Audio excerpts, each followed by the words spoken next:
So on that subject, continuous improvement, you talk in the book about practice and the difference between, I think you use the words directed practice versus regular, undirected practice. And it reminded me of, I think in running, there's a phrase junk miles, which maybe indicate, I've never actually been a runner, so I can only hypothesize what it means, but I guess it means kind of running that doesn't really contribute to your improved conditioning. And what is the difference between directed practice and undirected practice in the spirit of Kaizen and self-improvement? So let's take running as actually the perfect example.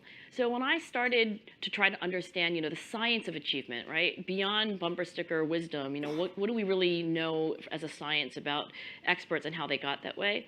I quickly found myself at the doorstep of Anders Ericsson, who's the world expert on world experts. He studies what experts do that make them different from the rest of us, right? It's a great job. He goes to like the Sudoku tournaments and he studies, World Cup soccer players, and he refers to it actually as deliberate practice. And he would like to say that deliberate practice is different from anything else that we do in 4 important ways. And I'm going to come back to running as an example. But the first thing when you're doing truly deliberate practice is that it's extremely intentional. It's problem solving, something in particular, like not like I'm going to come into Google and be a better CEO, whatever it is. It's like, I'm going to say that the first 15 seconds of my presentations are going to be a little sharper. I mean, it's extremely, extremely precise. That's the first thing, a very specific goal that you're working on. And often it's a weakness, not a strength. Second is 100% focus, or as some coaches would say, like Pete Carroll at the Seahawks, practicing with great effort, right? Third is feedback, ideally right away and ideally information rich.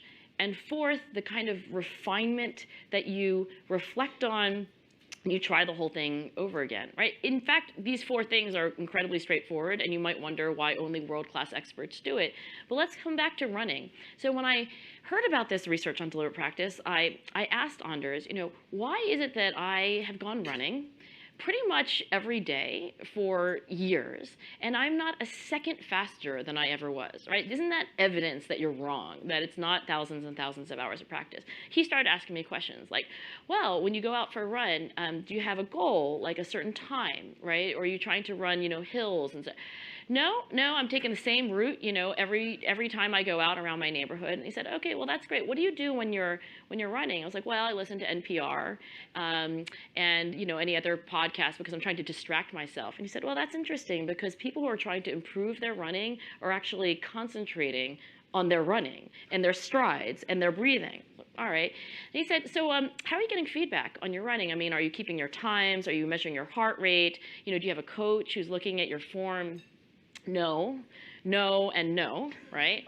And then he said, are you going back every time when you run and thinking to yourself, what can I refine here, right? Before this next repetition, what is there that I can do differently? No. And he said, well, then I can tell you why you're not getting any better at running.